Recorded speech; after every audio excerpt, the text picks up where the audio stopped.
it, whiffed, didn't get the best touch, which forced the second man to get off the back wall, putting the entire defense in a very awkward position as the third man just kind of had to read where the shot was coming in. So Dayton doing a good job of bringing this game back. This one might slip by, but no, it'll hit the post. Can they get the rebound? The offensive rotation is a little awkward right now. Dayton didn't realizing maybe that they had such a good opportunity to work with. So we'll go back to the midfield. 20 seconds left on the clock. Nearly gets that one. Rick trying to play around this defense. Dayton just continuing with their own style of pressure. Despite Wichita definitely being no slouch, I'm kind of surprised they're giving them the space to work within this. As the clock winds down, slowly but surely, we might be looking at overtime for this game one. And I'm quite surprised that Dayton was able to turn things around as well as they did after going down 0-2. Looked like Wichita State was in firm control, but the offense comes alive. They take advantage of opportunities, and here we are in game one. Yeah, and it felt as though a lot of the Dayton offense was a little jumbled, but they were just able to punish Wichita State a little bit more, and Wichita State making a lot of defensive mistakes, including that double commit, which nearly cost them this game. Despite that, though, good fundamentals coming from the Dayton side. 30 seconds into this overtime, and it's been all Dayton on the offense so far. That double commit nearly cost them there. Carrot's going to try to play it away. This will be, no, not kept in by Qui-Gon. Nova last back. And here comes the Dayton offense again. Double commit. Nobody's going to be out in front for that play. And both offenses now getting a little bit mixed up, trying to put extra pressure on the defense. And sometimes that's the most difficult time to communicate with your teammates, when you know you got to put pressure on that backside, as that one's going to bounce away. Good block from Supreme through the midfield that time. But yeah, some sloppy Rocket League to start the series. I suppose it's not out of the question as teams try to settle in, but would love to see it get cleaned up as we're still playing in OT. Yeah, especially from the Wichita State side, as this one is going to slip through from Rick.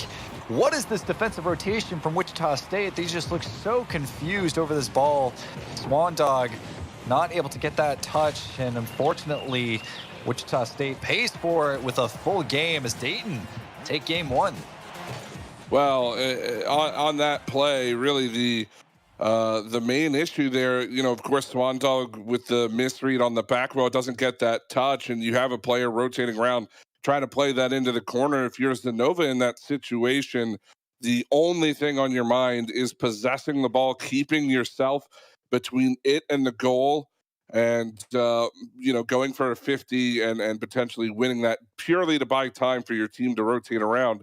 Unfortunately, his touch out of the corner, it kind of deflects a little bit too hard off that front bumper of his, and I mean, it's a giveaway out of the corner. That's a tough shot for Rick, but he makes it work. And all of the goals that Dayton seemed to score came off of those defensive giveaways in their own zone. And if you're Wichita State, you've got to clean that up. You can't be giving away balls out in front, because this team is going to bury them eventually. And it felt as though Wichita State, their offensive was generally fine. Yeah, Dayton looked a little bit confused at times, but you could see they're attempting offensive passes, infield passes to really set something up. But Dayton, it felt a lot of the time, were just punishing Wichita State just hard time after time again, saying essentially, you have to respect us. You have to clean up your defense if you want to play well against us, or you're going to pay for it with full game and maybe the series. So we'll see what happens as we get going into this game two here. Dayton, I would say, surprisingly, taking that game one. We'll see how Wichita responds. I would say it's surprising that they were able to come back as well as they did after going 2 goals down. But once they tied that game up, it felt like it was Dayton's to lose, as that's a big double whiff there, though they can't get a shot on goal. Still might have a chance. Swan Dog could clear out of the zone. They can't get around Carrot. And again, 2 players upfield there for Wichita State. Leaves only 1 back. They're going to have to try to buy some time here. Good play from Zenova to get it back to the midfield line, but Dayton does not seem to be slowing down. They've been on the offense for the last half of game one, and they're starting game two the same way. Oh, and you can see the creativity starting to come out from Dayton as well, trying to go for the demo plays. Rick's shot just blocked by Sean Dog. Qui-Gon Jinn gonna quickly put that downfield to finally get Wichita some space to work with. Swan Dog straight over to Zenova, but Zenova not ready for that pass. Qui-Gon going to do the pass back. Zenova knocking into the wall, and so far, Wichita having a fantastic opportunity, as that's a lovely pass play, giving Qui-Gon Jinn this easy goal. And unfortunately for the Dayton side, just missed on that save. Wichita State take the lead. Yeah, that deflection actually helps out Wichita State a little bit there. It slowed the ball down enough for Qui-Gon Jinn to beat the defender to it. Bit of an unfortunate play through the midfield there for Dayton, but you know, it's a play that Wichita State will certainly take, and they get the first on the board. We'll see if they can hold on to the lead this time, but again, Dayton looks threatening once more. Yeah, and still Dayton playing so deep. Rick just wide with that shot. He's been going for so many of these sneaky shots that seem to just find their way into the net, just slips through that defense, and Wichita State just not ready for it. But still, Dayton currently scoreless. Qui-Gon trying to get that shot in, but Supreme easily saves it. 3 minutes left on the clock. Dayton doing a really good job at maintaining their own pressure, but Wichita State seems to finally given themselves a bit of a break. Oh, that double commit, though, might hurt on the defensive side as boost starts to become a little scarce. Pass over to Supreme. That was a lovely shot as well, but fantastic save. And looks like Wichita State's starting to get a bit of a read for these passing plays that Dayton are trying, despite the fact that they are relatively creative in their own way. This transition goal might actually get it. Yes, it will. Sean Dog knocking this all the way downfield at halftime to give Wichita State the 2-0 lead. This is the danger of playing offense. You can sometimes take yourself out of the play with that rotation forward. It's exactly what we saw. Third player comes in a bit too far. I believe it was Rick who was creeping forward, looking for a rebound, something out in front. And I don't mind the aggressive type of play, but you got to be aware of where you are in the field as Zenova just sneaks that one in. All three players from Wichita State getting on the board. And This is a tough spot to come back from if you're Dayton right now. Yeah, this was easily just entirely Wichita's game so far, especially Zenova coming in with that one. Definitely, I think, having a bit too much space to work with. Maybe should have been challenged earlier, but Zenova is rocking that Grand Champ tag, so definitely deserves it in that way. Zenova trying to go for that second touch challenge. Carrot. Oh, that's going to be an unfortunate whiff, and it looks like Dayton's going to have to rotate quickly back if they want a chance. Time definitely not being on their side currently, as they are down 3-0. But of course, they do have a bit of games to play with. They are ahead by a game. But definitely, yeah, this is a stark contrast to what we saw in Game 1. Previously, Dayton just seems to be running away at this point, despite being down. Oh, is this going to be another one? Yes, it will. Sean Dog sending that all the way downfield, as that's going to be a leisurely roll. Wichita State really starting to punish these defensive rotations right now. I mean, that one's just can't really do too much of that. Carrot knew immediately when he touched it how that was going to go. And unfortunately, it rolls right into the back of the goal. I think I was going to make the point, and it still stands here for Dayton. I think the thing to take away from this game, even though it has not gone their way, I have really liked how they've supported one another at the midfield. We've seen a couple of good transitional type plays that have gone from defense to offense quite quickly, purely because they are supporting each other quite well. You always see a secondary player looking for a 50 win or a quick little pass through midfield, and it's given them a ton of offensive time. I just think, you know, they've been a bit unlucky in this game. The first couple of goals, yeah, you can write them off as small mistakes, but they had a majority of the offense for quite a long time. And you'd imagine if they get an early goal or two, this could be a completely different game.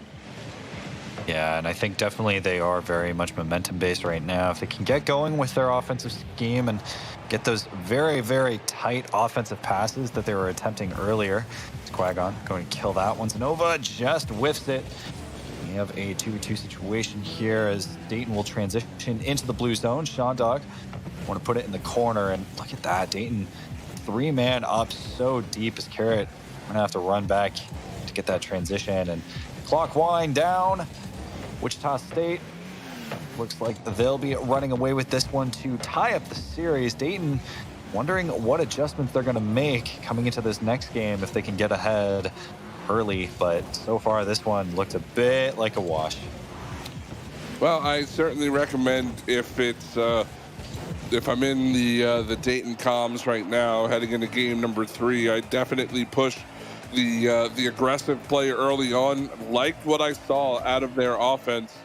It was just, again, I think there was a bit of some missed plays, maybe a shot that didn't get taken, something of that sort. And you want to keep pushing that offense, but you just have to remember, defense matters in a fast-paced game like Rocket League. You've got to be aware of where the ball, the opponents, everybody is on the pitch at all times. And, anticipation can go a long way sometimes. So I don't want to see Dayton let up on the offense just because they had a couple of awkward plays through midfield. But at the same time, be aware and don't be afraid to rotate back if you see a play breaking up in front of you. Yeah, for sure. And I think especially coming into this, I think the Dayton offense has proved to be pretty successful, but I think they were almost, oh my Lord, Zanova. I think that's a miscommunication from the Dayton side. Definitely should have figured out who should have blocked that one, Carrot. And unfortunately, Rick just not really in the position that they wanted it to be. But still, that is a unfortunate kickoff goal, which puts Dayton down early. So we'll see if they can come back from it. But I do agree in the sense that they're almost punished by their own success. They were on the offense for so long. And wow, lots of whiffs come through today. Well, that's a tough little lob shot. Yeah, I think it goes off Qui-Gon. It does. Yeah, it came out orange. And that gives it some extra power. And it kind of rises quite quickly there. Swan Dog unable to get up to it in time to make that play. Tough goal to let up from either side, but both teams conceding early kind of levels out the playing field. You go back to tied just as the game starts, so nobody's thinking too hard about that. It's more about let's get this next goal and we'll see who's going to come out on top. Yeah, we do essentially reset the scoreboard. It's a 0-0, but you're at 4.5 minutes. That's a nice infield pass, but brilliantly read from Dayton.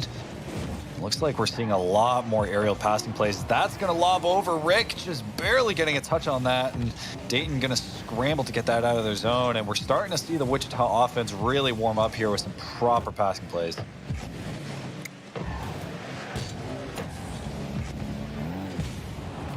But 4 minutes in, it looks like Dayton going to finally have their turn in the offense.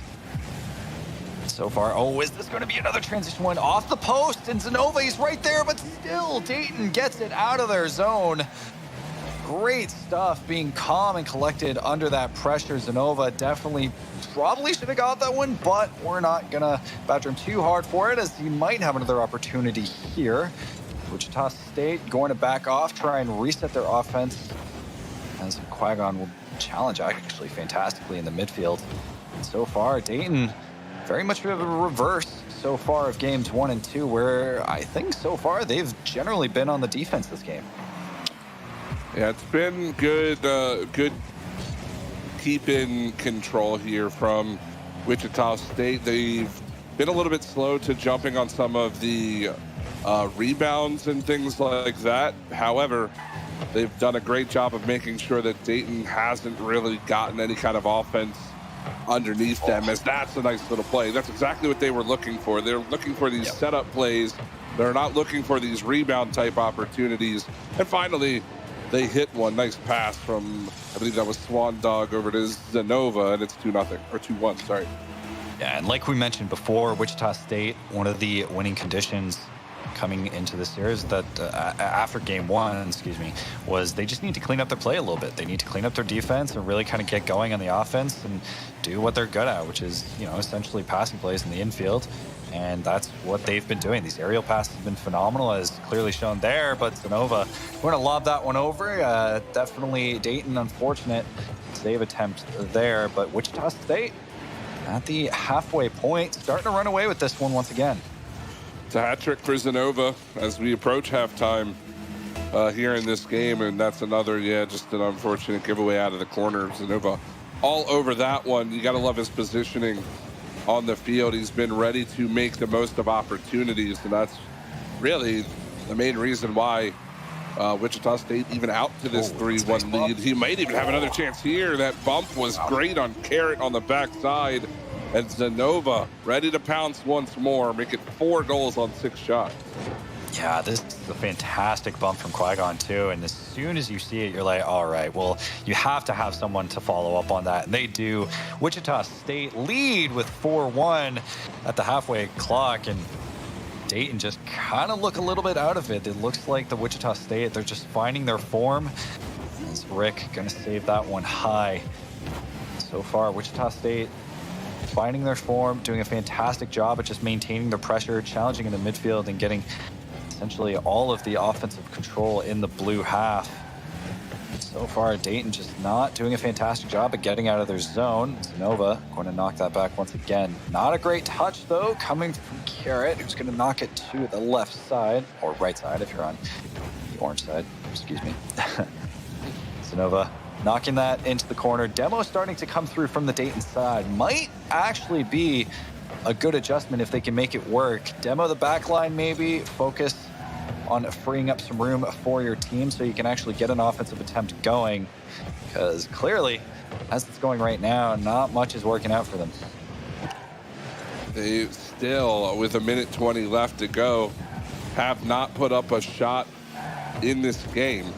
Compare that to the 8 from Wichita. Granted, Zanova's got 7 of the 8 shots for the orange side, but yeah, Dayton has really been hampered on the offensive side this game, and again, that's kind of the way that Wichita State has been playing it. But there's a good shot from the midfield. Supreme off a nice little play along the sidewall. I love the the idea there, I should say, from Supreme. He recognizes where everybody was on the field, doesn't play the ball too deep in the zone because he knows that third defender was rotating quite hard in Zanova. He catches him mid-flip, and by that time, there was absolutely nothing he could do to get up there to challenge that shot. Well played by Supreme. And I need to point out, and I can't remember how the first goal was scored, but Dayton only have 1 shot on the board, and that was the previous shot that they made. So definitely offense has been a bit of a struggle, but I still can't remember how that first goal was scored. Do you remember? Well, yeah, I'm assuming it wasn't counted as a shot because the offensive player kind of pinched it into one of the defenders, and it took an awkward angle, almost kind of a floater right over top of the defense.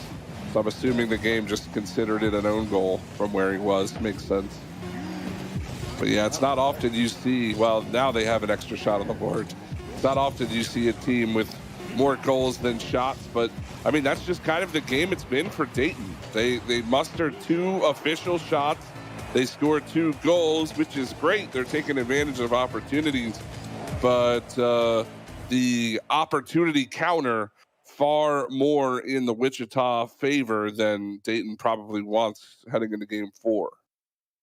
Yeah, and it just felt as though Dayton just didn't have the freedom of movement that I think they would like. A lot of the time, they would rather take it to the offensive end, play it a bit slow, punish Wichita State if they make any defensive mistakes, force any positional errors from Wichita State. But Wichita State just looks so warmed up, well-oiled, refined, ready to really pounce on any mistakes that Dayton made on the defensive half, which they showed in game 1 that they can very much make. So a lot of good aerial movement coming down from Wichita State, less whiffs, tightened defense, just a fantastic game overall from Wichita State. Well, I mean, that's what they wanted. And Zanova, again, 4 goals, all 4 of them needed by Wichita State. And I like the positioning that he had in that game. Again, it looked like they were focused on one specific play style, and Zanova was just the cleanup man, kind of that middle striker position, and got opportunities and certainly put them in the back of the net, over 50% shooting percentage for him. So that's what you want to see if you are Wichita State, especially up by a game trying to close out this series in 4. Yeah, for sure. But I do believe we are at the end of game 3, if I recall. So why don't you take us to a break? Yeah, we are going to take a short break. When we come back, we are going to finish out the series, Wichita and Dayton. We've got at least one more. Don't go anywhere.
Welcome back, ladies and gentlemen, to the CSL Esports Rocket League evening we've got going on here. We are right in the middle of Dayton versus Wichita State. Wichita taking the last two games after dropping the first one as we head into Game 4 of this best of 5. Hunted and Seb here in the broadcast booth with you. We're going to jump right on in to game number 4. Again, Wichita State looking like the better team in the last two games, though Dayton, a couple of good opportunities here as we head into what could be the last of the series. Yeah, series on the line for Dayton. Let's see if they can make some adjustments and find their way back in the series, because we know that they can clearly go against Wichita State, mano el mano, if you will, but it seems like the past two games they've been struggling quite a bit with just a lot of unfortunate mistakes, and Wichita State definitely punishing them with just a good aerial game particularly, and very good offensive rotations and pressure. So it'll be interesting to see how they come back, as Dayton already finding themselves in the offensive zone. Supreme going to knock it up into the corner. Swan Dog going to put it right back down as the defensive rotations having to come through for the defensive Wichita State currently. Well, early game, not too bad here for Dayton. Obviously, no shots on the board for either team quite yet. That could be a bit of a giveaway. Zenova's already there, looking for a touch. This is going to be dangerous. Good play away by Dayton, but even this opportunity shouldn't be given over to the Wichita State side. Dayton's got to work out this defense. They're giving away too many balls through the midfield. And again, that killed them in the last couple of games. Wichita State's been pouncing. Oh, as Quagon nearly sneaks that one through, and it always makes me worried when I see someone in the air like that, because Dayton unfortunately has the habit of just giving them so much room to work with. They really need to not be afraid of challenging them in the air and just removing that space so you can actually get good saves in. You don't even have the risk of actually having those go in. So Dayton hopefully can make that adjustment, but demos are going to come through for the Dayton side, as once again, they're just going to have to deal with this onslaught of an offense from Wichita. They finally get it out of their corner. Carrot might give an opportunity. Supreme going to play around it, going to knock it up high off the backboard. Will anyone respond? No, as an opportunity will go by for the Dayton side. We go back to Wichita State.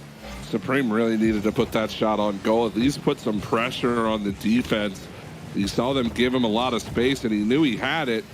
Opts not to try a fancy play in front, just took a hard shot, but it goes high, and that goal line defender's got to waste a little bit of boost trying to get up to it. At least give your team a decent rebound opportunity with a defender out of the play. That's a good rotation back by Zenova to stop that one as we cross the halfway point. We are past halftime. So far, Dayton stopping the bleeding early, generally being able to hold off Wichita State and getting some good offensive possessions. Let's see if they can actually convert on those, as the rotations are going to come through, but not good enough. The Supreme going to be able to give Dayton the lead on this one, and I really have to wonder what was going on in the net there, as Zenova just having a misread on that one. I think it's more, I gave Supreme some flack for his earlier opportunity that time. Just a smart read, putting that one low on the ground, far post. He knows Zenova's going to have to jump for that one if he wants to try anything up high. Great save. Oh. The rebound will fall in. Rick was wide open in front. And this is a great way for Dayton to get back into this game. Love, again, that low shot from Supreme. This time it doesn't go in, but it forces the defenders who are used to covering these high, hard shots to come down, put themselves out of position. That's a desperation save by the third man, and that's exactly what I was talking about when Supreme missed the net earlier. If he hits the net, it pulls a defender out of the play, gives your team a rebound chance, and they capitalize on it that time. Yeah, and once again, Dayton just continuing to mount their own pressure. The aerial game might not be fantastic from Dayton, but they can definitely make the ground game work with their grounded shots. Carrot, this might get ahead of the rotation if he can get this one on net. Yes, he will. Supreme going to be credited with that one, but Dayton, they're definitely starting to run away with this one. Nice play from Carrot, able to get that down the field, knows Wichita State's pushing forward, and for good reason. They gave up 2 goals. might have been a little bit of an early overreaction, try to get some extra pressure to bring them back within one, but you knew that that offense was going to start to rotate, and Dayton just doing a good job of making sure they play fundamental, positional-based Rocket League here to try to end this series, not rotating too hard, just sending one player in, making sure they cover that third man's rotation back to the defensive side, and buying enough time to give their team all kinds of opportunities to make plays. That's exactly what you want to see, try to hang on to this lead. Dayton doing a good job of starting to starve out the Wichita side. That's a fantastic challenge from Carrot. And it looks like Wichita State, they kind of struggle a little bit when they don't have boost, but they're out of their corner finally. Passed back, but Wagon just a little too late to the ball there. Dayton going to be able to knock it in the orange half once again. And I just have to reiterate how well the Dayton have been playing. Very much like game one once again. Wichita State just haven't been able to really get going. These challenges, though, from Rick and Dayton in general, just been so good at keeping Wichita State locked down in their own half. The Supreme with another challenge just wide. 20 seconds left on the clock. Let's see if Wichita State can get one to go, maybe give some confidence. And it's something that I think Dayton has plenty of right now, as they'll be walking away with this game 4, and we'll be going to a game 5. And you got to give credit to Supreme. He's got 2 goals and an assist. Of course, 100% goal participation was really the main catalyst on the offensive side, specifically for those first 2 that Dayton were able to put in. And then they just kind of turned on the defense and able to shut out Wichita State in a pretty crucial game 4. We head into game 5 now with Dayton. Certainly a little bit of momentum, but you can't be too confident after how games 2 and 3 went. You've got to make sure you come out, play that same way, and make sure you are the team in the lead, no matter which side you are, whether you're Wichita or Dayton. You've got to score this first goal and get yourself into the game on Champions Field, because we've seen already in this series, if you fall behind, it's very difficult to come back. For sure. And I do feel like mentioning Supreme again, because once, it just felt as though he was making adaptations in real time. He tried to go when he had the perfect opportunity at a shot, tried playing it slow, see if he could fake out the defense a little bit, realized that didn't work, and then immediately switched over to just a breakneck paced offense where you just put shot after shot after shot. And just as I say that, Carrot is going to be able to walk away with this kickoff goal, and Dayton can quickly secure a lead in this pivotal game 5. So 3 seconds in, and it's Dayton. It's what you wanted to avoid if you're Wichita State. You got to get one back quickly now. Playing from behind immediately in game 5, not going to help. And it only grows the confidence here of the blue side. So we'll see how this works out, as again the demo play and Supreme going to work here on the offensive side. We'll see what happens here as Carrot. He's going to be able to get it through 2 defenders. Zanova not going to get anything out of it, but still will be knocked away in the corner. 30 seconds in, and so far Dayton's just been pounding Wichita State. Wichita State, I worry for them. They haven't been able to get out of their own zone for a while. And hopefully we'll be able to see them with some fancy offensive plays if they can make it work.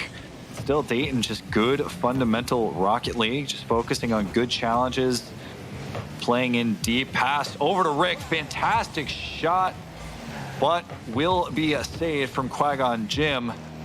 Wichita State once again find themselves down 1-0, looking to find some way to get back in this game.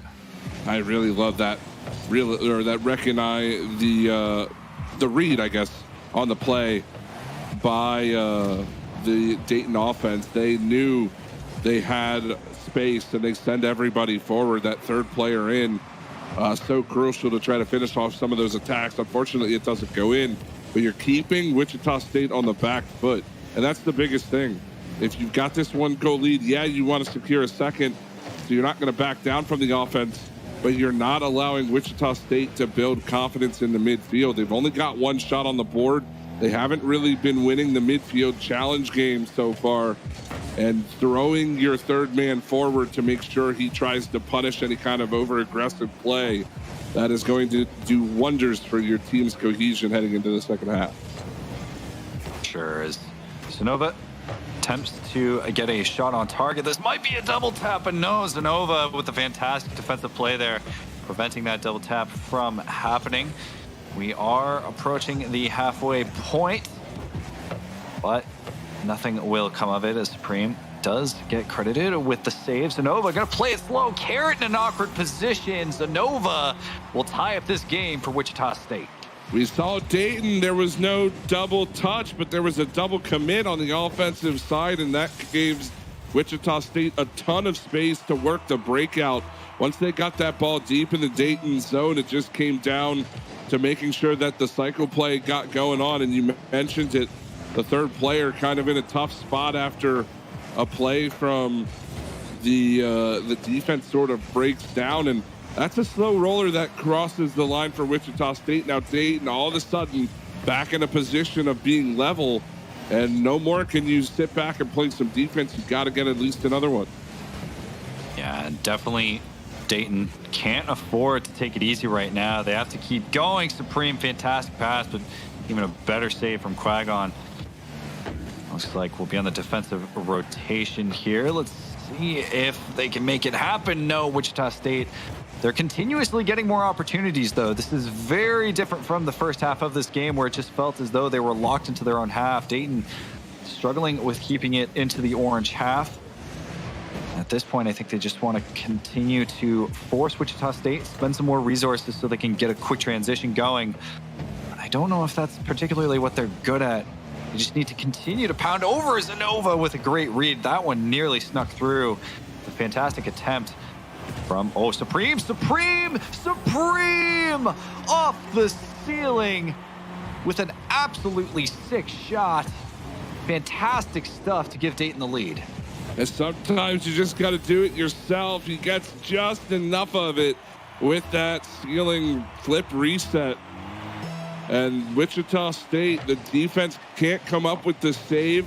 Now it puts them in a real tough spot. Only 80 seconds left to go. They got to get a goal. We'll start to see that third man activating, though. A bit miscommunication. Got to make sure this doesn't go in. Good block that time. Actually, they might get a free opportunity here if Zenova can catch up to this. No, but Supreme too aware for that one, but still Shondog able to get it through those two defenders. Last minute left on the clock. Dayton might be able to secure this series if they can keep it chill. They just need to keep Wichita State off their back a little bit longer.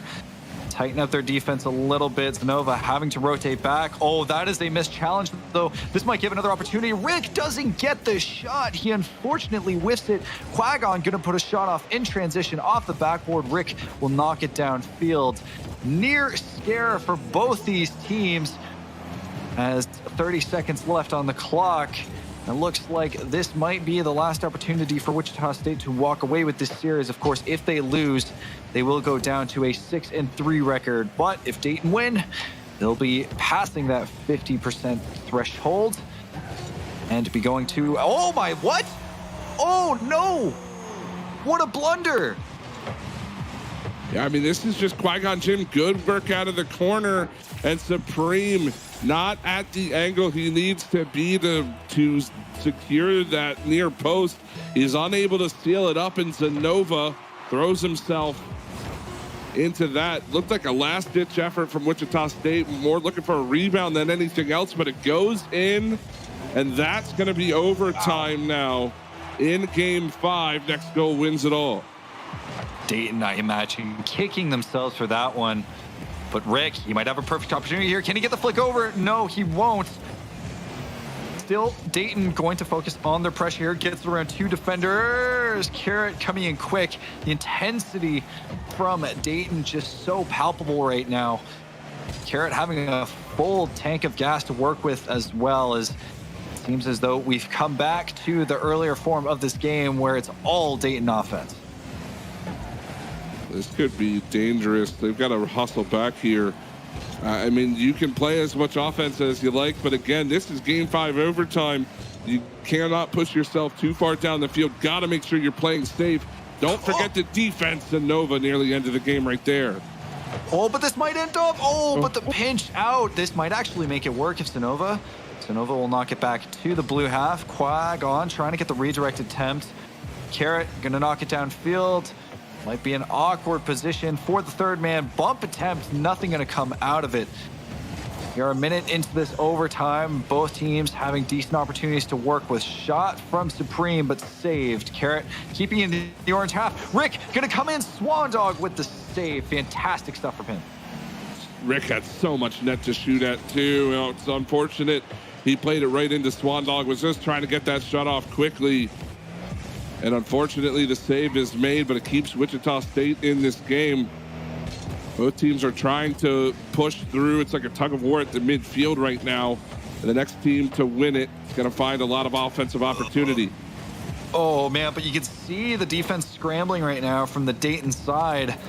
The unfortunate double commit there on that shot attempt. Well, it wasn't really a shot attempt. It was more a back pass. But still, Rick trying to go for boost over ball. And Wichita State, that is a remarkable amount of space that they were giving Rick. Might kind of give a hint as to what's going on. Supreme shot on target.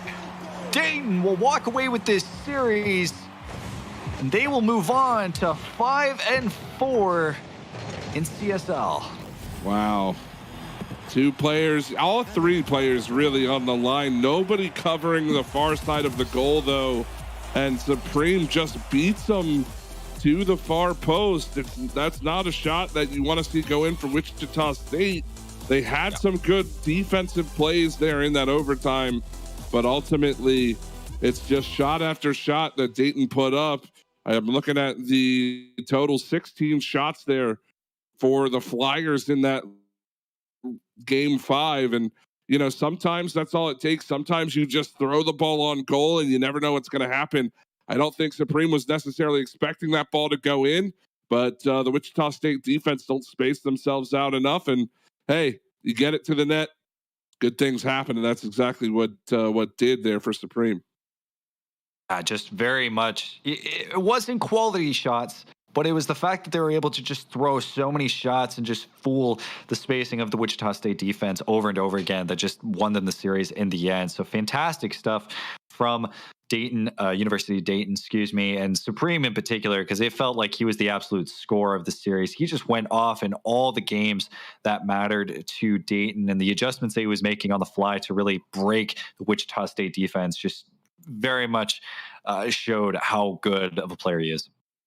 Well, that's going to be it for our first series on the day. Before we go, do just want to make sure we remind you of our sponsors, of course, Twitch Student, HyperX, and our newest sponsor in Zaxby's. Try their new General Tso's boneless wings, the perfect blend of sweet and heat. You can get that pickup or delivery on the Zaxby's app, or go to Zaxby's.com to find all of their wonderful options. We're going to take a break. Hopefully you get your Zaxby's fill while we're gone. And on the other side, we're going to bring you even more Rocket League. We've got some good matches up ahead. Make sure you keep it right here on the CSL Esports GG channel. We'll be back in a moment.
And welcome back, ladies and gentlemen, here to the CSL 2020-2021 Collegiate Rocket League season. It is Seb and Hunted here with you on the broadcast, and we are into our second match of the evening on this fine Wednesday night, and a battle between two still undefeated teams in the West 1 division, with this being the second to last week. They've got 2 more weeks after this one. Whoever walks away with this is in sole possession of first place in the Western 1 division. Yeah, it's always really, really fun to see these matchups because you get to see how much not only these teams have progressed, but really find out who is the best team in the division. So going into the teams, we have University of California, Davis versus the British Columbia Institute of Technology. Now, all bias aside, I'm Canadian. I might go for British Columbia. I don't know about you, but I think that British Columbia definitely, in my heart to win this. But either way, should be an absolute banger of a matchup with these two undefeated teams.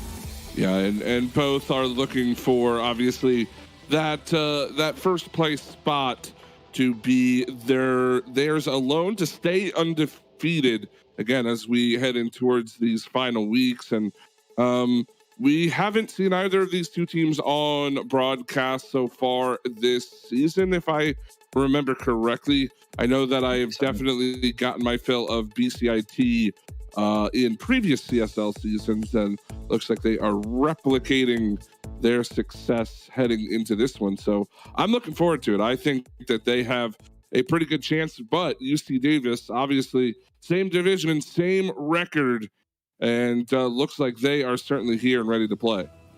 Yes, we are getting into this battle of the West Coast between UC Davis and BCIT. And we're getting into this one quickly with UC Davis in the blue, BCIT in the orange. Let's get this going as a quick passing play. Flying Cow might have an early opportunity. Nothing will come of it, though. And really interesting to see how these two teams play, as I'm sure they have very, very quick movement, very quick offenses, and honestly, I just want an explosive matchup, if anything. But this is awkward. Yep, that one will slip on through as defensive rotation from UCA Davis, just kind of throwing a little bit out of whack there.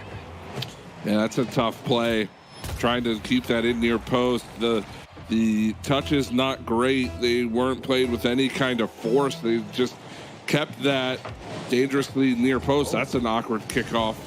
Had to be blocked down, as it will be UC Davis at least to play it into the zone here. But so far so good from BCIT. They've gotten opportunities. That's a nice pass, but one goes high.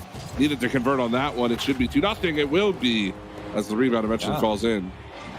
Yeah, that one was a fantastic passing play. It'd be nicer if one was to put it on target, but still Revante? I haven't on cast him before, but you'll have to correct me on that one. Is it a Revante?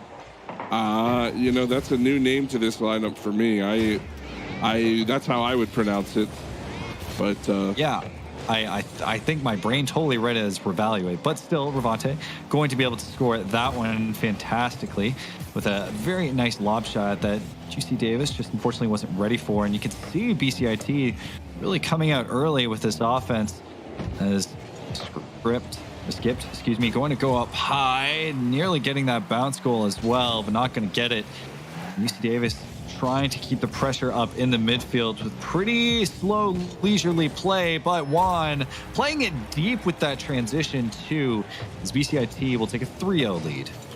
And it's just everybody getting forward there from UC Davis. I love the recognition there by Darkest Juan, knowing that he's got a lot of space down there, just waits for the pass from Matthew Tkachuk. And it's on the money. Good play there from BCIT, catching UC Davis a little bit too far forward. And a 3-0 lead. It's going to turn into a 4-0 lead as UC Davis starting to fall apart here at the midfield line. And a very dominating early part of game one here from the Orange team. Yeah, skipped. Not really able to get the proper read off that wall. Maybe should have played it a little bit more passive. Plus, he ran out of boost in the tank. So, UC Davis definitely starting to lose this one a little bit, but definitely not totally out of it. Oh, that is going to be tragic, but it'll still find its target. Visco getting the team save, but quickly making up for it as he will convert on that one to slowly whittle away at this lead. It's an interesting little play. Obviously, not as it was written up by UC Davis, but I like the awareness that Visco has on that that bouncing shot. Unfortunately, it goes off of him, but he makes the most of it, and it baited out a defender for good measure as well. So they get one back on the board. They still have plenty of time. 3 minutes left to go. Need a goal a minute here if you are the blue team, which is certainly doable, but I suppose we're just going to have to find out if BCIT is as good on the defensive side as they are on the offensive side. See if they can hold on to this game. There's no mistakes, only happy accidents. And that was definitely a happy accident. So we'll see if they can find a way back. We do have quite a bit of Rocket League left to play. We are only at halftime after all. I think, yeah, definitely one of the big adjustments will be whether or not the UC Davis side will be able to lock down the midfield a little bit and really kind of convert on any opportunities they get. So far, I think BCIT just doing a really good job at punishing the transition game from UC Davis. Might have another opportunity here. Yes, we'll get that second touch. BCIT will take a lead 5-1. Flying Cow puts Skipped in such a terrible position with that clear on the back wall. I mean, you gotta communicate with your teammates. I know sometimes it can be difficult to trust one another when you read the play one way and it looks like it's going to go the other, but Skip obviously jumping up to try to clear that ball off the back wall. You got to support your teammate in that situation. Instead, he takes the touch instead, and it's just a turnover right at the top of the box. You can't expect Skip to make that play, as he will eventually put one back on the board, but you got to wonder if it's going to be a bit too little too late here from UC Davis. It's great to score these goals, but you've already given up 5 in game 1. Yeah, well, I mean, they still have 2 minutes left, and honestly, it hasn't been that long since they've scored their last one before. So, I mean, obviously that one was a bit of a fluke because it essentially was a bump to score, but just as I said, all right, never mind. I'm going to retract what I said. I did not say anything in the past 10 seconds. Please forget what I said. Well, I mean, in a game like Rocket League, 3 goals plus to try to come back from is typically that threshold where it starts to become a little bit out of the realm of possibility. I mean, certainly we've seen it at all levels, and especially here in the collegiate scene, but when teams, typically it requires a team to really fold on the defensive side or somebody to come alive, and we just haven't seen that from these two squads. I would not be surprised if BCIT, they relax towards the end of this game, try to just make sure they have fun with it. Don't get too comfortable here. Oh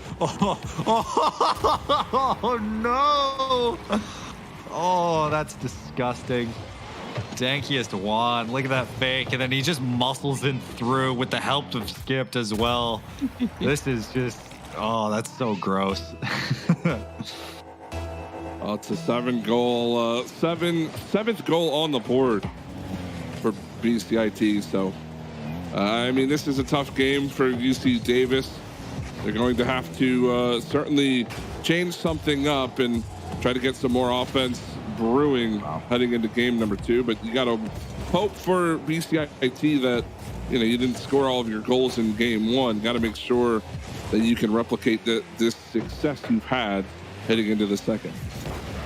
Yeah, and I definitely think in terms of UC Davis, honestly, where do you kind of start?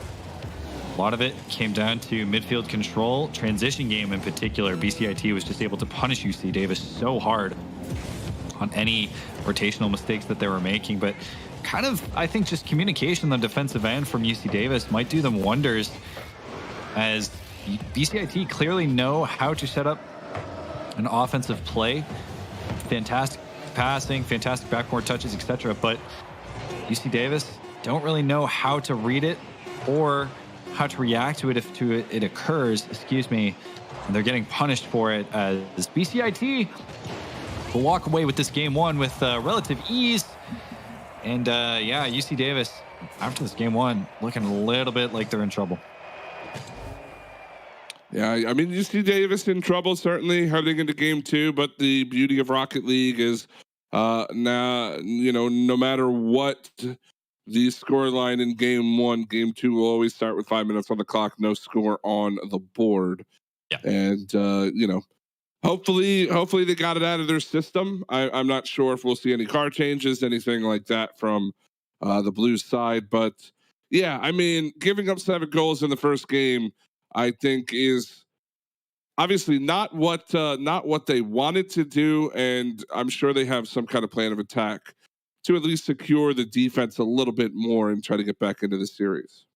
Yeah, because it's not as if they don't have the capability to. It's more just, are they going to be able to really, focus on where BCIT is punishing them? Because I think a lot of it is just coming down to punishes. There was that pass over to Juan that he totally whiffed on the backboard. That's an easy transition opportunity because Ravante really just put a really light touch on it. Punish that. You have to be able to punish those offensive mistakes that BCIT are going to make, especially coming into this game. They might be really confident, and if they're really confident, they might make even more mistakes in the attempt to try and be stylish. So we'll see what happens, but this is a fantastic pass to Juan, which will be put away as it just goes a bit wide, and quickly BCIT trying to establish that lead early.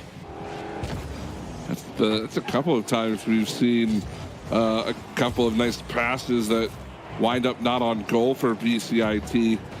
They've been clean through the offensive side of the ball, especially those infield passes. The quick little tap passing has been nice, but gotta get shots on goal. That's another one that's going to go well wide. It just doesn't turn into anything. You got to be able to put those shots on net, force the defense into making some saves. And Bisco, definitely, I feel, probably the most mechanically skilled on the team. It seems like his reactions and his positioning has been very top-notch so far for the UC Davis squad, as that is a shot just barely intercepted by BCIT. And so far, oh wow, that was nearly a fantastic doink to secure that goal, but it just went barely high. So far, it seems as though UC Davis has been able to handle BCIT a little bit more coming into this game too. But Bisco, Juan just putting that wide. And despite the fact that BCIT have had strong chances, UC Davis, they're hanging in there. Well, there's been opportunities on either side, had to make some plays. We've seen the physicality from BCIT ramp up a little bit in this early game. Matthew Tkachuk with at least 2 or 3 demos to his name already in this one. So you can tell that UC Davis certainly trying to button down a little bit more. That was a dangerous opportunity in front, but British Columbia certainly not letting up on the offensive side. They've had a majority of the ball possession, and shots like that eventually will start to wear down the defense. Especially as Boost becomes a scarce resource for the UC Davis side. So they need to find a way out of their half soon. Flying Cow going to be put in an awkward position. Will get demoed for his troubles, but Matthew going to be with that one as a team bump will come through if UC Davis can punish. Good pinch, but Skibbs doesn't have any boost to work with, as he will pick up that alpha pad just for good measure. Past the halfway point now, as UC Davis starting to look a little bit overwhelmed right now with double commits coming out on the defensive end. Really having a hard time getting out of their zone. These challenges from BCIT just punishing UC Davis so much and forcing them to spend so much just to get it out of their zone. But they finally do. Bisco not able to get the read on the wall. Flying Cow, no boost to work with. This might be dangerous, but just barely saved by Skip. Well, I like what I'm seeing really from both sides. It's been a back and forth game. Obviously, UC Davis only able to generate a couple of shots, but they've definitely played a lot better on the defensive side. They're keeping things out of the zone, at least for the moment. Here's a nice little play. That, again, BCIT has been so deadly through the midfield. Finally, the shot's on goal this time, and nobody in the passing lane able to make that play. The challenge just not good enough at the line, and it's in the back of the goal. BCIT take a 1-0 lead. Yeah, and honestly, it is a little bit of a heartbreaker just because you know that Flying Cow, he read it pretty well, but he had literally 0 boost in the tank, so he had to make the double jump for it. Didn't really work out in the end, but it was great from BCIT to go for that fantastic pass, which worked out for them on target this time, might I add. But still, UC Davis having a hard time to find a way out of their zone as BCIT start to clamp down more and more as we do approach the last minute. We'll see if BCIT can either extend their lead or will UC Davis find an opening. That double whiff might actually help if they can get the reactions. And man, it's hard because you could see Flying Cow, like, he is the third man back, but you got to be able to go for those, and just be a little bit more aggressive. I feel like UC Davis, they're getting caught in their defensive zone so much that they're just getting used to playing passive, and right there, they're punished for it. Rivante going to be able to convert on that one. And I think the perfect example of that point, too, is Matthew Tkachuk right there, just kind of sitting at the top of the box. He doesn't rotate out immediately because there's a lot of time. He knows that I'm not sure which of his teammates was on the sidewall there, but one of them collects the loose ball along the side, and he knows he's got that time to wait as more shots continue to rain in. It's been an onslaught from BCIT. They're up to 16 now in game 2. But Lord, I mean, yeah, it's crazy that that UC Davis has not gotten out to the shooters. That's been the one thing I've wanted to see more from them on the defensive side. Get out on these plays. You got to snuff out these chances before they get to the eventual shooter, and that's either blocking the passing lanes up or stuffing the shot before it can come off. Yeah, I definitely agree. And honestly, it doesn't hurt to at times take a risk. If you find that both your alpha boosts are gone, maybe cut rotation, go for one of the midfield boosts so you actually have some resources to play with so you can actually challenge and do whatever that you need to on the defensive end. Because like Flying Cow proved, when you have no boost, you're a helpless duck. You can't do anything in the defensive zone. And it was just BCIT. Look at that. They had 16 shots on net compared to UC Davis's 2. And I think that's just a symptom of them maybe getting too used to the defensive play and just not being as aggressive as they arguably should be. Well, I mean, again, you're not going to win too many games when you're getting outshot 8-1 like UC Davis was there in that game. And I think a lot of that starts from the defensive zone. Got to be making sure that you take away some of these shooting opportunities. And, the real interesting part, too, is, I mean, we talked about BCIT's shooting accuracy pretty early on in the series and in games 1 and 2. That one, good save by Bisco to keep them off the board early. But, I mean, BCIT could have been easily up to 20 or so shots if they had a couple more of those opportunities go on goal. Yeah, and so far, BCIT continuing with the offensive pressure. When I add, man, Matthew Tkachuk's car is so nice. Black DC's, the white paint. Oh, man, I got to figure out how. Oh, my Lord. Okay, off the backboard, Matthew making that work somehow. I thought he was going to go for another pass, and I think UC Davis thought this too, but still he was able to make this work fantastically to give BCIT the lead. That's just a smart read too by Matthew Tkachuk. There's no, it's so much easier to get around that ball when it's coming up that hard from the floor. If he wanted to go for a pass, there was a good chance he would have mistouched it and probably played it into his own zone, something like that. Love that read to just go for the simple play, right? Try to slam that one back down, see if you can't get a good bounce. It's exactly what he did. And it makes it a 1-0 game. Back the other way, UC Davis with an opportunity. Oh, there it is. Flying Cow going to come in hot off the double commit in the defensive zone there. You can see both Matthew and Juan coming in for that save, but still Flying Cow going to be able to convert, and UC Davis going to be able to tie up this game. Not out of it yet, despite, I believe, their series is on the line. So let's see if they can come back. Remember, this is a series between two undefeated teams. Whoever loses the series will be notched their first loss of the season. Whoever wins might have just secured first place in the West 1 division, was it? I believe. Yep. They're both tied for first in the Western 1 division. The only two undefeated teams still up there. Oh, good save. Good save. But again, the offense is starting to buzz right now from BCIT. Again, they start loading things up at the top of the box. Watch those back passes or those passes to that kind of midfield float area. There's been no defensive presence there from UC Davis. That's where they start. They are starting all of their attacks. Yeah, and you can see UC Davis, they're really starved for boost right now, almost having none. No alpha boost in their zone, no mid boosts. So this might be a struggle if BCIT can start to clamp down the pressure. That's a nice pinch pass over to Matthew. He's not going to be able to get the best touch. Look over to Revante. Revante shot, but saved by Bisco. Finally, UC Davis having a bit of room, but still no boost to work with. Bisco having absolutely none. Same with Flying Cow. Revante shot on target, just barely saved. Juan going to come in for the rebound. That's a nice pre-flip shot. Not going to be able to get the second touch, though. They continue to scramble, but they're making it work. Still, one good opportunity will fall in, and there it is. Dankiest One able to find the read off the back wall, and again, it comes off of the scrambling defense. Flying Cow was in a good position for trying to make that play, just couldn't quite get his car underneath the ball to deflect it into a tough play for BCIT.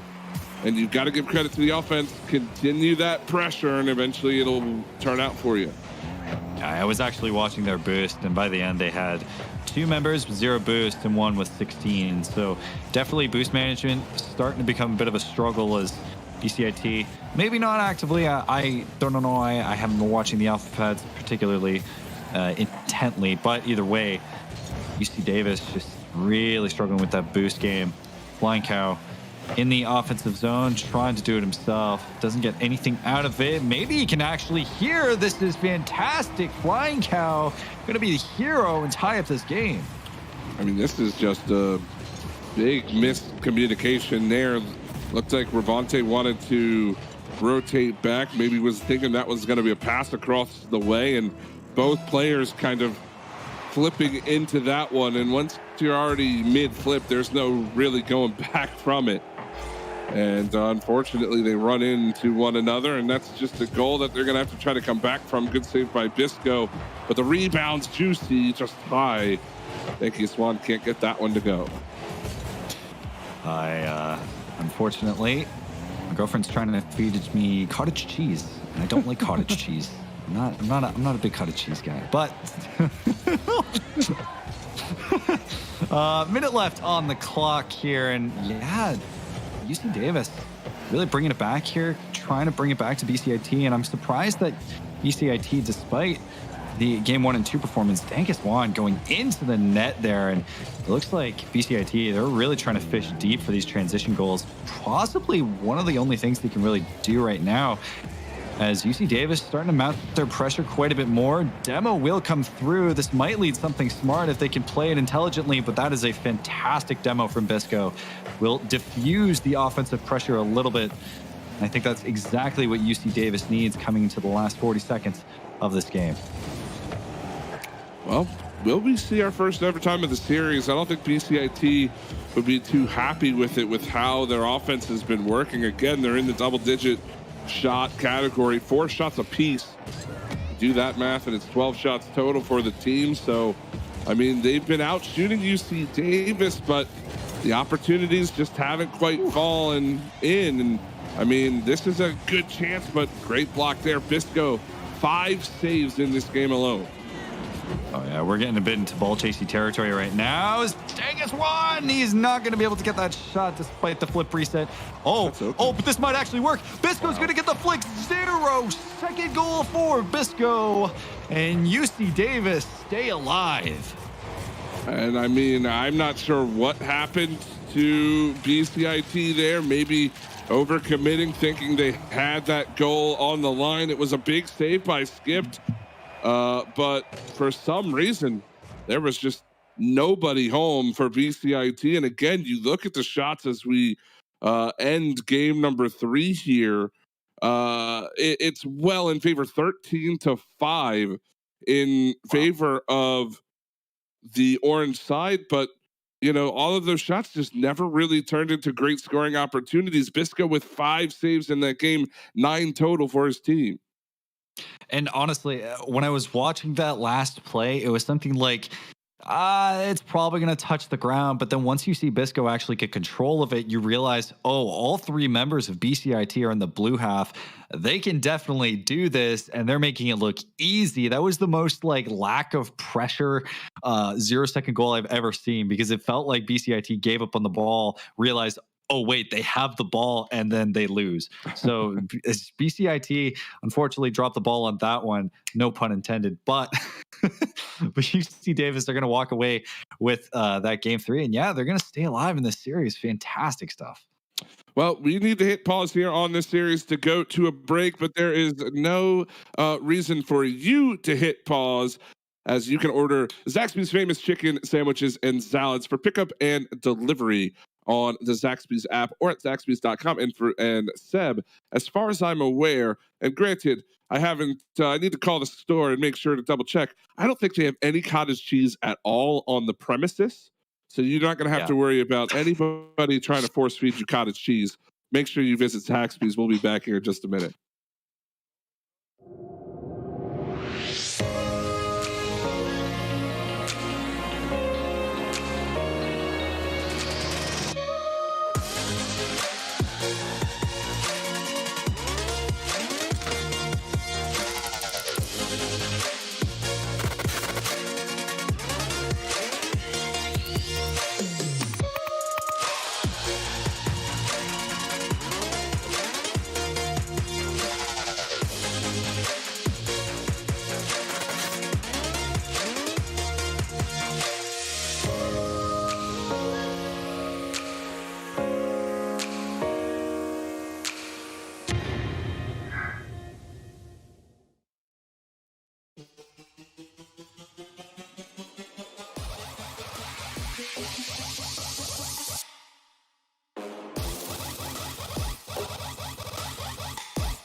Hey everybody, sorry, I just had to make sure that I finished combing through the Zaxby's menu to make sure we were in the clear that they don't actually have cottage cheese. I think we're good, Seb. I think we're good. I think you're just going to have to risk it, though. You're just going to have to risk it. If there's cottage cheese, man, we'll figure something out. I promise. But I hope not. welcome back, ladies and gentlemen. We are right in the middle of UC Davis, BCIT. UC Davis, a stunning victory in Game 3, overtime. Or I don't even think we even made it to that far into overtime. Yeah, last second goal for UC Davis. They are looking to come back in the series, and for their opponents at BCIT, trying to close it out in 4. Yeah, as we get going with this Game 4, reverse sweep maybe on the table for UC Davis if they can keep it together. But just as I say that, Juan going to try and dash the hopes of UC Davis, but this is a pretty nasty kickoff goal, actually. This is a fantastic dunk. And that, I mean, if you're Bisco, you played that pretty well. Just trying to take that challenge, send the ball into the corner. And unfortunately, it just doesn't quite make it all the way there. Goes top shelf. Not much you can do about that. But that's what you got to try to get back quickly if you're UC Davis, going down 1-0 against BCIT, who's been putting up the numbers so far in the series. Yeah, and so far, BCIT trying to play a little bit from the midfield right now, pulling all the defenders out. Wow, that's actually a fantastic save from Bisco. Staying in the air to get that second touch. Good read on the ball. But BCIT trying to play a bit more from the midfield, see if they can pull out any defenders and punish any defensive rotations that would come through on any shot attempts. This one, Bisco still able to make it work. That's a fantastic flip for that save, but this one might go through. Flying Cow going to barely knock that one to the crossbar. And yeah, BCIT taking a strategy of just going for the long shots here and gambling whether or not UC Davis can react. And again, the defense scrambling right now. Flying Cow already with a savior medal. 3 saves for him. Bisco with 1, skipped with 1, and 7 total shots for the orange side. They are certainly swarming right now, looking for that insurance marker. They don't want any kind of replication from UC Davis. As we saw last game, they couldn't close it out in 3. But UC Davis finally getting out of their corner, getting themselves a little bit of space. Awkward midfield play from both BCIT and UC Davis members. And it's a good challenge, though. Bisco finally having some boost out of his own corner. BCIT previously doing a great job at just maintaining that midfield boost to at least keep some pressure on UC Davis, force them in the blue zone. Seems they're starting to lose a bit of grip of that. Despite that, UC Davis are playing pretty calm in the defensive zone, focusing on these transitions, but not really getting anything going themselves. Matthew Tkachuk going to play it really slow. Juan making that a little awkward, but that might be a fake out. Bisco has to get this touch perfectly if he wants to keep it away. Great pass from Rivante. And is it just me or BCIT starting to play a little bit more passive? Well, they certainly haven't been throwing everybody at the net. As we say that, though, the pass comes out of the corner, and it's Matthew Tkachuk who's in on the goal. I love this, that patience there. The team working well with one another. Thankiest Juan, a laser of a pass right down onto the hood of Matthew Tkachuk, and it's 2-0. But I do agree with you. Ever since we saw that flurry early that didn't really result in anything, it's been a bit more passive, but they've got this second goal. Looks like they're going to get a third here. They will. Yeah. And now it's going to be pure shutdown mode for BCIT. It's so hard to make a point and then just have that point just can be completely ruined from BCIT. It's part of the job as a caster, unfortunately. But BCIT just continuing to pound away and solidifying this lead here with the 3-0 lead at halftime. Bisco going to try and get the redirect, doesn't get anything out of it. And yeah, it looks like BCIT starting to pick up the pace here. Skip's going to be all on his own, waiting for Bisco to come through. Juan not able to muscle it through as he did before. 2 minutes left on the clock. Rivante going to get a pass off, but the reactiveness from BCIT isn't there. And despite excuse me, despite that, they're still walking away with plenty of goals. I mean, UC Davis just took their second shot of the game. They got their first 2 shots back to back there in the last 15 seconds or so. And as the trend continues, that goes in. Awkward challenge from the defense. And Matthew Tkachuk kind of gifted a bit of a goal right now. But, I mean, as things, as the game continues moving forward, the trend in the series for BCIT is double-digit shots, and they are well past that point already. I believe they're sitting at 13 in this game. They've been plus 10 since halftime, pretty much. Yeah, and I think you can get away with one game where you're in single-digit shots and your opponent is in double-digit shots, but you still walk away with the win. Don't think you can do it twice unless you have a supremely excellent defense, and it's clear that the defense has very much faltered in this case. No small amount to BCIT because they've been playing a bit more long ball, a little bit more passive, more selective with their shots, also getting gifted some good dunks here and there. But BCIT, just with this blistering offense, Matthew Tkachuk, he's going to go high. Can he sneak it through? He won't. Another opportunity will come through, barely saved from the UC Davis members. Still more shots being put down for BCIT side, and I'm going to have to count this here. So we got, 12 plus 3, that's 15. 15 shots on net. That ain't pretty. Well, they're getting close to tying their series, their highest in the series. I think they had, 16 in game 1. I don't remember exactly how many they had in game 3. Something like that.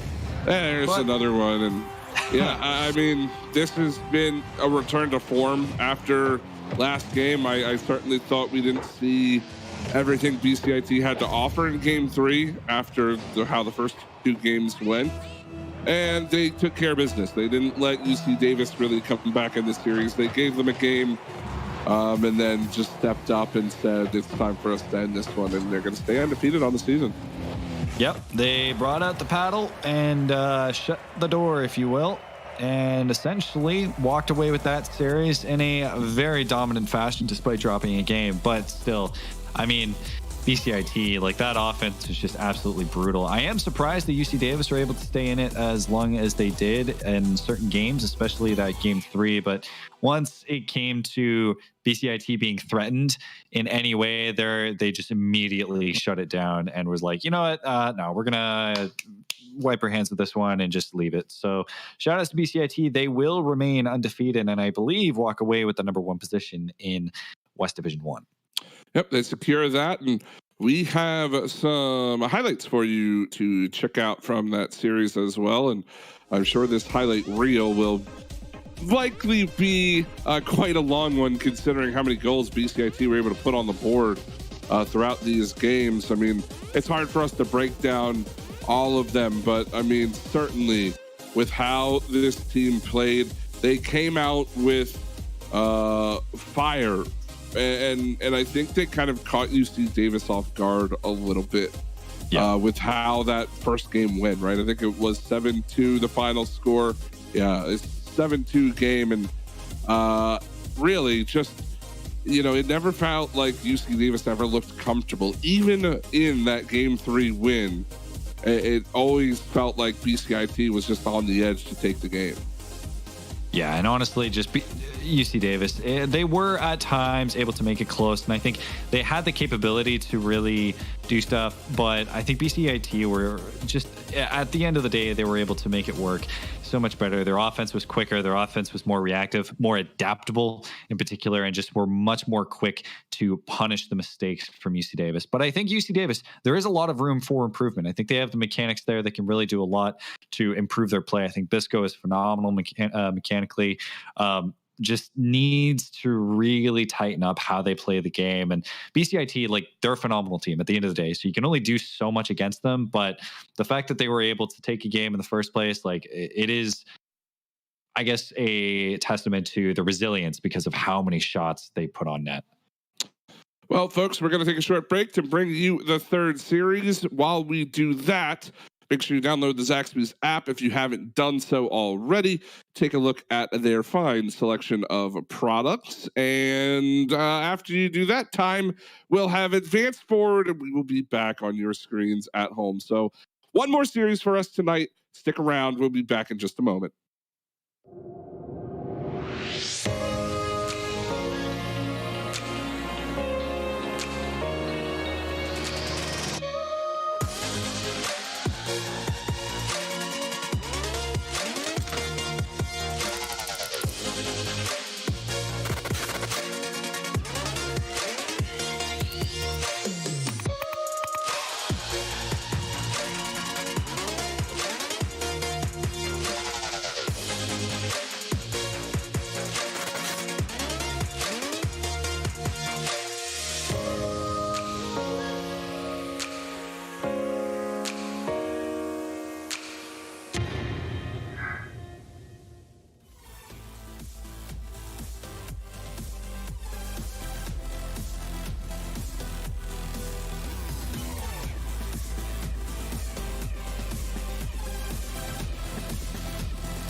And welcome back, ladies and gentlemen, here on the CSL Esports GG channel. Wednesday night Rocket League 2020-2021 collegiate season. Hunted and Seb here in the broadcasting booth with you. We are in week number 9 of 11. Of course, teams getting bye weeks and such. And coming into week 9, GVSU, who we are about to take a look at for our final matchup, sitting at 8-0. They haven't had their bye week yet, and they haven't dropped a game, looking to continue that undefeated streak here against an opponent in Young State.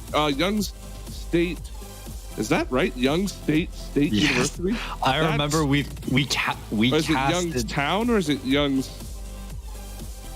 Youngstown State University? Because that's interesting. I was gonna say, I thought it was Youngstown, and then I read it on the website. Did the team sign up as Young State to do that on purpose? Okay. I don't know. Either way, I think we had this. I think we had this trouble once. That was confusing for a second. Yeah, I think we had this trouble once because I think we casted them before, and I remember getting tripped up quite a bit from it. But either way, coming down to the matchup, man, GVSU, definitely no joke. They've beaten Maryville. They've beaten Washington University, Kansas State. Maryville, as we know, is a fantastic team. If I remember correctly, I'm trying to check the record. Maryville is one of those types of schools that has a really good esports program.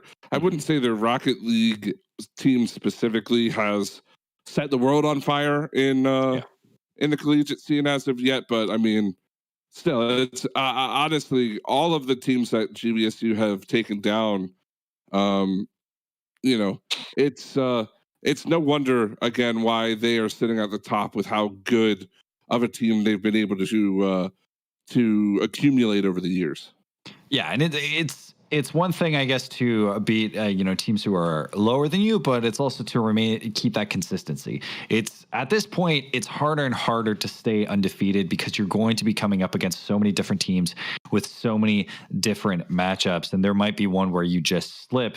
But they've remained 8-0 throughout this entire period. They're going to be going up against Youngstown State University, got it right this time, who is also 5-3, who is definitely no slouch themselves. So it'll be interesting to see how it translates. Are GVSU going to slip up here? Are they going to be throwing away their perfect season, or are we going to see them go 9-0? Of course, they haven't had the bye week, if I remember correctly. That's let me double check that. I don't believe they've had the bye week. Nope, I'm wrong. They did have a bye week. So yes, it is still on the table, the undefeated record, but we'll see what happens as we get going into this game 1 between Grand Valley State University and Youngstown State University. Grand Valley in the blue, Youngstown in the orange. Let's get going. Player to watch for me if you want to highlight some players here for GVSU, I think PresJ probably going to be the difference maker in this game. Of course, the whole team can certainly put up numbers, but PresJ been around the league for quite a while and always seems to come out to play in these important games. Again, trying to keep his team undefeated here and already starting things off pretty well on the offensive side. They'll get the first shot of the game there as well.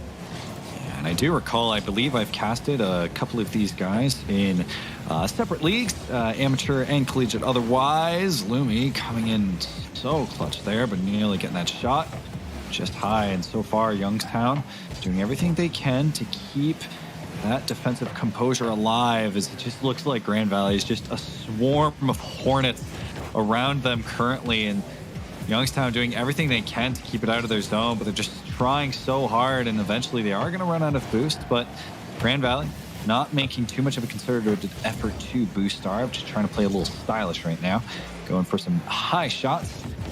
But yeah, definitely I do agree. PresJ, phenomenal player. I think I've seen a lot out of Gorilla in other leagues. I think he's also fantastic. Just as I say that, Gorilla gonna come through that fantastic energy skin too. Going to give Grand Valley the lead with about 3:24 on the clock.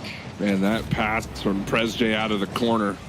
Beauty, right into space, exactly where Gorilla was gonna wind up. Nobody reads it from Youngstown State and can't get back in time. First on the board for GVSU, and the offense continues. They've outshot their opponents 4-0 through the first 2 minutes, make it 5 and make it 2-0 on the board.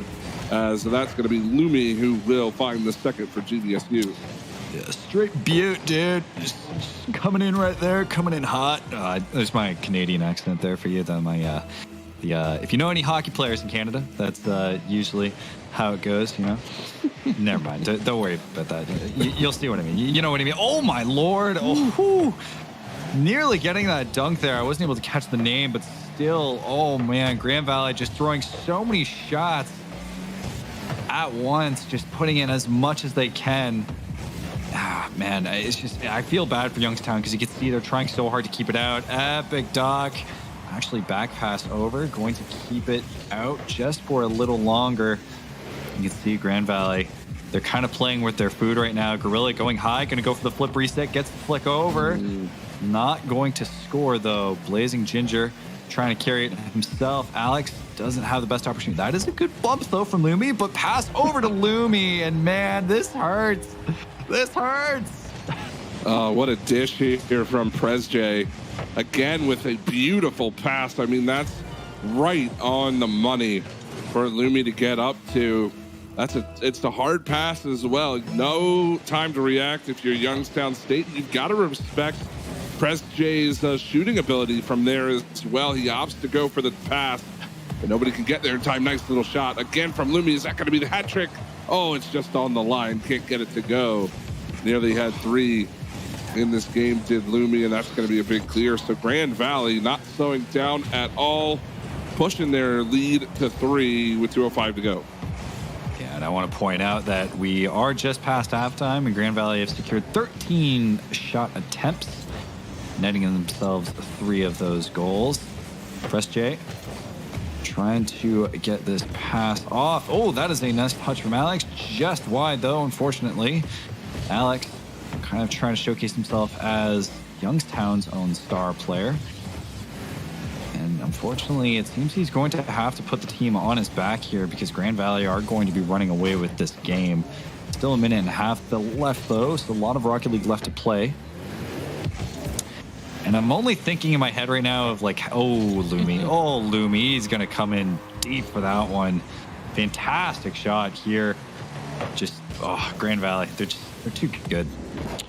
I mean, I appreciate the patience, the attempt to play it out of the corner slow there from Youngstown. They're trying to slow the pace of the game down a little bit. But, I mean, Gorilla all over the forecheck there, wins that challenge up high. And it's all Lumi can do to put that one in. Collect his hat trick, 3 goals on those 7 shots. Put his team up by 4 with just 1:05 to go. That one just a bit wide from Gorilla. And I mean, certainly game number 1 heading to Grand Valley, and they continue to look like a team that is playing with confidence, playing with speed. They've obviously got a lot of time together. We've seen them at the top of the Rocket League collegiate scene for a while, and they're showing us exactly why right now. 16 total shots in this game. Yeah, and unfortunately, Youngstown not having too much of a presence here. You can see the amount of saves that are coming through. I am kind of shocked that it hasn't gone much deeper as far as the score goes for Grand Valley. I think at this point, they're trying, test out some things, try and figure what stylish plays they can make on their own, not really caring too much about defense, but still they're giving the respect over to Youngstown. Still, okay, Presjay going to go in deep for this one, maybe tries to get the bump, but yep, looks like Grand Valley going to be able to walk away with this game 1 in pretty dominant fashion. I'm not exactly sure what Youngstown can do because Grand Valley just seems to be firing on all cylinders here. Yeah, that's always the tough part. How do you stop a team that just seems to outclass you at every turn? And, I say that with as much respect as possible, but I mean, if you're watching the same series I am, it's quite obvious that Grand Valley is just a faster team. They have the better mechanical play on their side as well. And the team cohesion is something that can be very difficult for anybody to deal with, and Youngstown certainly not immune to that. So as you head into game 2, you lose the first one 4-0. Yep. Doesn't really feel great on the offensive side. You know, you're going to have to start trying to be creative here. We saw them try to slow down the pace of the play. I like that idea. Try to get that to the next level. However it is you can do that. Whether it's, running interference up front and really taking it slow out of your zone, trying to find demos on incoming attackers just to free up some space. Whatever it is, you can't play your comfortable style of Rocket League because Grand Valley's just beating you to it. Yeah, that's the thing. When you're at a point when you're playing a team that has so much speed, so much mechanics, essentially a more perfect version of the team that, you want to be, you have to figure out, okay, where am I going wrong? Especially when it comes to cases like this. Like, this is a perfect opportunity to study some VODs where you really get to analyze your play against a better team and be like, okay, here is where I'm getting punished. Here's where I can make some adjustments. Because playing against team your level, you don't get that so often. You don't get to really analyze, what mistakes you're making because the opposing team isn't punishing those mistakes. But in a case like this where you are getting punished, you have the best opportunity not only to figure out how do they play, but also what you can do to your play. And I think overall that'll make you a better player. It's always great to have these kind of matchups. And I mean, still the series not over. It didn't look too promising for Youngstown, but they haven't conceded here in game number 1, though. As I say that, Gorilla, he rings the post with that transition. Missed that just a bit wide. But the offense has been continuing to tick here for GVSU as Youngstown struggling to get out of their zone, but their defense playing a little bit better than what we saw, although I believe I have to take a look at this again. Yeah, I think that went off the goal line defender, unfortunately, and in the net. Yeah, it looks about right. Unfortunate stuff as Grand Valley will take the lead on that one. And I'm still self-conscious about that dumb hockey comment that I made. I was totally picturing in my head all of production laughing at me. I really am picturing that right now, and you know what I'm talking about. But still, you win some, you lose some, you know what I mean? Well, see, I can assure you the entire production team was laughing, just not for the reason that you think they were. Okay, all right. Now I don't want to know. But still, back to the game. Grand Valley just running away with it quite handedly. Though honestly, it is nice. They're showing a bit of respect. They're not, trying to cheese. They're not doing everything they can. They're treating this as seriously as possible, which is, arguably how you should be treating every matchup. Unless your particular schools. Lumi, oh man, this is a fantastic goal in transition. Fantastic stuff from Grand Valley. And it was only a matter of time until PresJ feeds one of his teammates. And there it is right there. Lumi on the receiving end again this time. And I mentioned PresJ again at the onset of this series as the player to watch. He's been the catalyst for this offense time and again and continues to be that way. He's definitely one of those playmaking type of players. He's not necessarily the top of the board as far as goal scoring is concerned. But he will certainly make that offense tick and continues to do so. Makes a nice block there on Epic Duck as well. All right. Well, we're seeing some opportunities come out for the Youngstown State side. Remember that these guys are 5-3, so it's not like they're particularly slouches. Alex, you're getting adventurous. You're going for the ceiling shot here. Not going to get it, of course. Grand Valley, maybe at this point appalled. Wait, you're going for a ceiling shot on us? What? No, none of that, good sir. And they put it away real quick. Still, Epic Duck going to get this save. Surprise PresJ didn't go for that demo, but he's going to get a pass up to Lumi, who's playing a little bit too close for it. Man, at this point, I just want to see Youngstown score. They want to see themselves score. They've been trying to push on the offensive side. It's definitely been a better game too for them. But really, we haven't seen any kind of creative opportunities that have led to additional chances. I don't think you're going to beat GVSU with your typical shot on goal. That goes right through everyone, of course, from the midfield line. So there you go. They get one on the board, and it's 2-1. I feel like singing Olay, but I'm not gonna. But still, Epic Duck with the epic goal. Sorry. Minute left on the clock. Grand Valley still leading by 1, but not undoable. Gorilla, nice save from Alex. Perfect save. And despite the miss from Gorilla, who arguably should have got that one, unfortunate miss. Still, Lumi, he's going to go up high, going for the flip reset, doesn't get anything out of it. Press J over to Lumi, who will convert on that one. Grand Valley going to solidify that lead once again, make it a little bit harder for Youngstown to come back, but still playing absolutely phenomenally and pretty much clamping down on any chances Youngstown have right now. It feels similar to the last series we saw. I think there's even a bit more of a discrepancy between these teams than in that last series. But, you know, we saw UC Davis, for instance, take game number 3 off a game that, you know, arguably wasn't really theirs to win. So you can't give up hope right now if you're Youngstown State. I think game 2 is probably over. Most likely looks like Grand Valley's going to take it. There's only 15 seconds left, especially with Gorilla probably scoring. I think it was top cheese. Yeah. So 4-1 for Grand Valley. But, you know, you can't give up in this series. There's always that possibility, however small it is, that you can sneak away with a game win here and there and try to make this into a longer series. Yeah, definitely. I mean, it is possible, I think, and very much like the last series. I don't think the discrepancy of skill level is it was a little bit better in the last series. I think for this one, it is quite difficult to make work. But despite that, I don't think it's totally out of the realm of possibility that Youngstown could walk away with a game. I think they really, really just need to figure out, okay, where can we push the advantage? When can we really try and attack in the midfield? You have certain sections of the pitch that are just completely walled off because you can't challenge them in the air as much.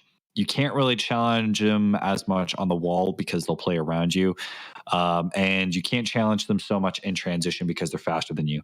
Where can you pick to transition, and how can you get so good at it that it can eventually net you goals? From this, it just felt as though the one goal that they did get was just Grand Valley arguably played with too much respect on the defensive zone, and Youngstown were able to take advantage of that and put one on goal. If they can force them to do that again, we'll see what happens. I think if it comes to that point, Grand Valley will just play with absolutely no respect, go with more bumps as they did at the tail end of that game, just being an absolute bully. But we'll see what happens because we are going into this game 3, series life on the line for Youngstown. We'll see what happens. Grand Valley lead by 2. Well, I mean, if you're a Grand Valley fan, you certainly got to be happy, excited for what you saw out of the first 2 games and really what this team has been able to do all season. As they'll even start the scoring with Gorilla sneaking that one in near post, everybody getting involved. Prez J to Lumi off the back wall to Gorilla, making a 1-0 game. And I mean, we can talk all day about what GVSU has been able to accomplish and how their team has continued to grow. And they've got quite the fan base supporting them as well. I mean, even co-worker of ours, good friend of ours as well in Squid, does the Valorant broadcast for the CSL. He is actually a current student at GVSU and often talks about how good the culture is there surrounding esports and the Rocket League program. So it's great to see a team with that much support doing as well as they are. Oh, for sure. And definitely, I think it is nice to see. I know Squid has talked wonders about Grand Valley. I believe he wanted to get involved with the team. Gorilla just going to punish Grand Valley. Already starting to walk away with this one. Bad touch from Blazing Ginger. Straight to Gorilla, who read it perfectly, but I'm not sure what Youngstown can do. It seems as though they're starting to turtle up a little bit, probably more than they should. And unfortunately, giving a bit too much space to the Grand Valley guys. Let's see, Gorilla's going to try and go for the double tap. Alex gets a good read on it. Blazing Ginger going to knock it off the sidewall. Press J going to keep it in the orange zone. Lumi going to keep it in the orange zone once again, but it'll be knocked down by Epic Duck. I feel like I need to say Epic Duck 057. I feel like, I don't know, that feels like a tag from like 10 years ago when you're playing Halo 3 or something. It reminds me of he's one of those guys that he wanted Epic Duck, but it was taken, and the recommended, like, Yeah. You can't be Epic Duck, but you can be Epic_Duck 057. Yeah. That's what it feels like to me. I always thought those were funny. I always appreciate now that we've solved that problem of having no usernames available with the name and then the hashtag numbers. I think that system is fantastic. And it's, of course, why I get mistaken, particularly for another Seb that's in Rocket League, who's in SSL, I believe. But ex-pro player Seb as well. Yeah, certainly. Yeah. But I got my own Wikipedia page. What do they got? I think he has his own Wikipedia page too. Also, his own Wikipedia page. I know that for sure. And a number of accomplishments as well in the scene. I mean, all right. Speaking of accomplishments, as we try to dial back in on this game too, Gorilla, one of the quickest hat tricks in a CSL game I think I've ever seen. He had a hat trick in the first minute. I don't know exactly what the time was on it, but not often do you see a player with 3 goals with 4+ minutes left to go in the game. So well done to him. 3 goals on 5 shots. Prez J even getting involved there at the end as a goal to his name. Lumi with 2 assists. And I do want to point out, while Seb, there is another Seb on Wikipedia. Mine is Seb Dot. It's a period. You notice that? You notice that? That's the difference, because I'm cheeky. But no, Lumi, fantastic bad poor pass. I think he was going for the double tap there, but didn't really get the good angle on it. Prestige is going to easily clean up. So Grand Valley at halftime, they're running away with this one. Hopefully Youngstown can at least get one to go. I think it's definitely possible, but looks like, okay, Gorilla making it look pretty clean there. Doesn't get it, though, unfortunately. I'm wondering if Grand Valley is starting to play a little stylish here. Seeing if they can get anything going. Lumi tries to get that just lightest of touch. Doesn't get anything, though, and will steal that boost for good measure. Going to carry it from the corner. Pinch off the backboard. Will send it to the other corner. And Grand Valley kind of playing with their food right now. Gorilla going to take that Press J goal.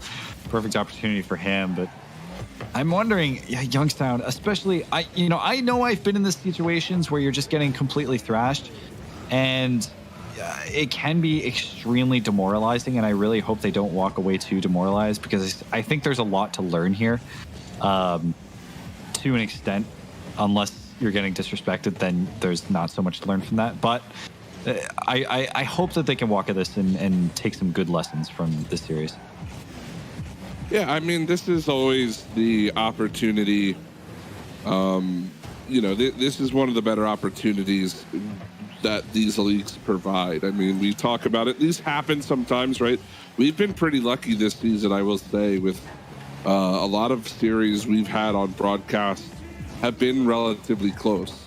I mean, I think this is one of the more one-sided affairs, and that's going to happen in the collegiate scene.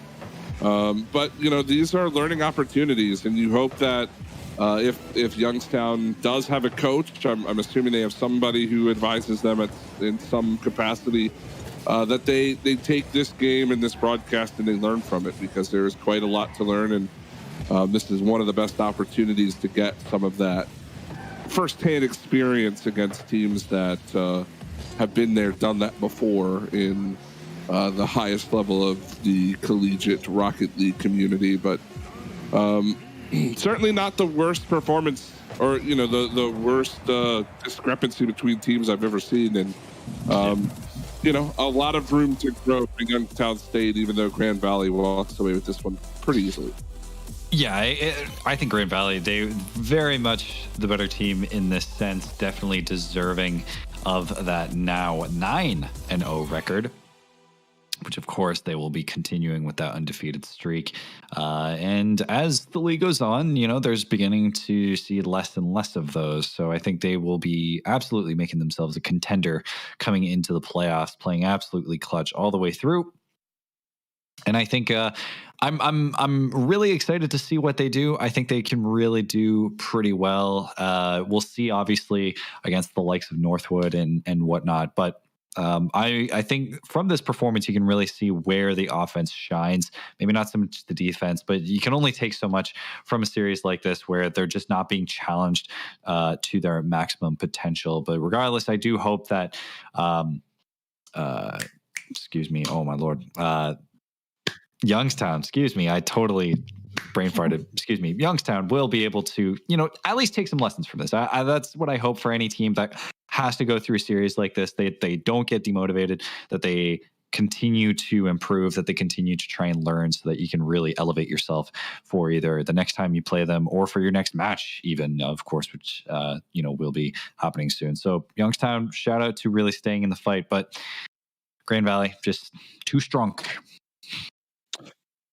We've got replays, of course, to check out from that series, as well as GVSU continue their march towards the playoffs, sitting in first place in their division. Again, 9-0 record now after that win, and again, a lot of team plays. I really loved the play that I saw from PresJ and Lumi specifically, really connecting with one another on the offensive side of the ball. Some great passes, some great reads as well of the situation all the way around. And, it seems like there is no weak point for this Grand Valley roster, which isn't something that we could have said, even a couple of seasons ago. It's great to see them, again, really shore up their lineup, everybody pitching in, everybody doing what they needed to do to find this victory today. Yeah, and I think what was really nice is, especially in this situations like this, you'll find a lot of players try and go for a lot of individual plays that just are for show, right? You'll see a lot of flip resets, musty flicks, whatever you want. But for this one, they really wanted to showcase the team play here. They really wanted to go for those long transition passing plays to punish for those offensive passing plays that just made it look good. There was that one from Lumi that was just a phenomenal angle that you just wouldn't expect, and it just showed the team play rather than the individual mechanics. And that, I think, is what's scarier to teams than individual mechanics, because you can shut down individual mechanics to an extent. Team play is extremely hard to shut down at any level of Rocket League, right? So that's what we'll hopefully see, coming in the later games that Grand Valley will play. But either way, this is just such a clutch series for them. I'm excited for their next matches. Well, folks, we did it. We made it to the end of a broadcast. We didn't have any kind of hiccups or anything like that. We played 3 full series of Rocket League. It's been a while since we've had a full night here on Wednesday nights, but we finally done it, and we hope that you have enjoyed it. It's been a fun night. We do have actually breaking news. We have PresJ on as our interview. PresJ, are you there? PresJ? Yep, I'm here. Hey. Okay. Hey, man. First of all, congratulations. That was a pretty dominant series from you guys, and you guys move on to 9-0. How do you guys feel? You guys are totally undefeated now. How do you feel about the season so far? Yeah, I mean, we've had some close calls, but I think we've definitely improved as a team over the season. We been keeping comms up. My teammates today, they were cracked. I didn't have to do a whole lot. Hey, so, you helped. I mean, we're playing well. We're playing well. Some games more than others. Yeah. No, that's it. Well, I mean, going into the final couple of weeks here of the CSL 2020-2021 season, I mean, you're still undefeated, 9-0. How is the team feeling as a whole heading into the playoffs? I mean, we know that there are a number of great teams throughout the different divisions. How do you think you're going to stand up against them? Well, I think our team has a lot of potential. We've been working to, bring out the best in ourselves, play as well as we can. So if we're able to show up, I think we can really give good teams a run for their money.